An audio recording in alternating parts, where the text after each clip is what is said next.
Hi friends, today we're going to talk about sequencing and sequence events.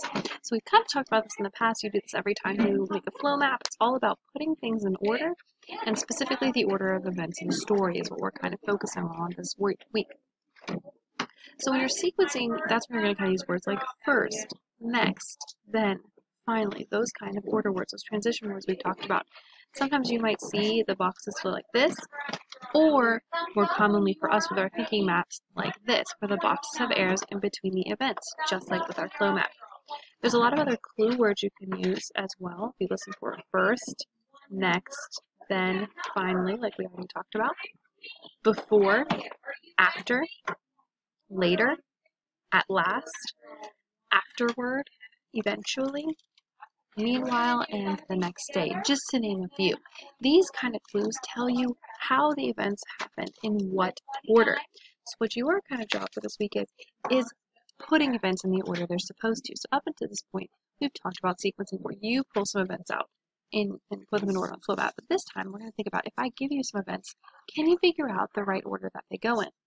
So I'm going to show you an example of that before you do it with events from our story, Luke Goes to Bat.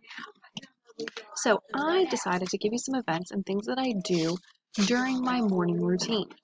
That means that I get up, the things that I get up and do in my morning routine. And let's see if I can put them in order. So I have brush my teeth, take a shower, turn off my alarm and get up, head to work, feed my cats, and get dressed.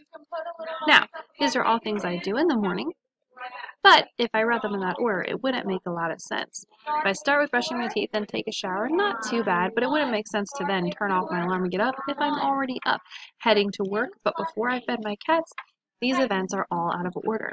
So when I sequence events, I put them in order.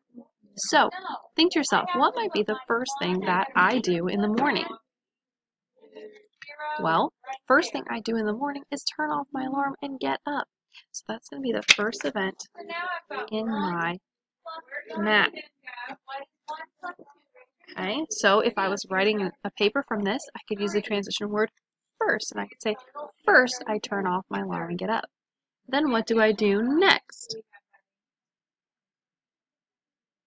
Now there's a couple things you might think of, right, that I could do next. I could either take a shower or I could brush my teeth. Now I personally always start with my shower and I wait until afterwards to brush my teeth. It just helps me wake up and then I keep going from there. So this is actually in a good order. So remember with our events in our flow map, we always want to make sure that we use arrows, okay? So I have turn off my alarm, then I go take a shower,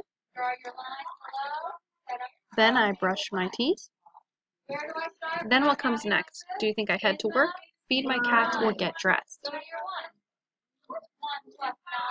Get dressed, right? And again, this is one of those things. These three events are kind of, I might get dressed after I get out of the shower and then brush my teeth, kind of different. But for our purposes, that's what we're going to do. Okay. All right, and what's going to come next? So I've turned off my alarm, I've taken a shower, brushed my teeth, I've gotten dressed. I'm going to feed my cats and head to work. Okay, those events are actually in order. So I'm going to go ahead and finalize that I'm going to feed my cats and then head to work. Okay, so I've sequenced these events. I have put them in order. They weren't in order at first, but I used my reasoning to put them in the order that they go. I've sequenced them and now I have a flow map. And I know you can't see up here, but I would also write a title, my morning routine flow map. That's what you're going to do today with some events I've provided from Luke Goes to Bat. If you want to feel like an extra challenge, you can always throw some more events in there as long as they're in the right order. Okay, so that's your challenge today. You can, you're just going to write them on the same piece of paper, or you can cut them out and glue them on another piece of paper because I have put them in a document that is available to do. But that is all about sequencing. This isn't necessarily new for us because we have talked about sequencing with flow map. We've talked about sequencing anytime you tell me a plot, a summary, and a story structure, anything like that. It's always sequencing because you put them in order. But now we're specifically talking about taking events and putting them in order. Okay? So do your best. Use your book if you need it. That is always a tool you can use to go back and put things in order. Okay? Have a great rest of your day, friends.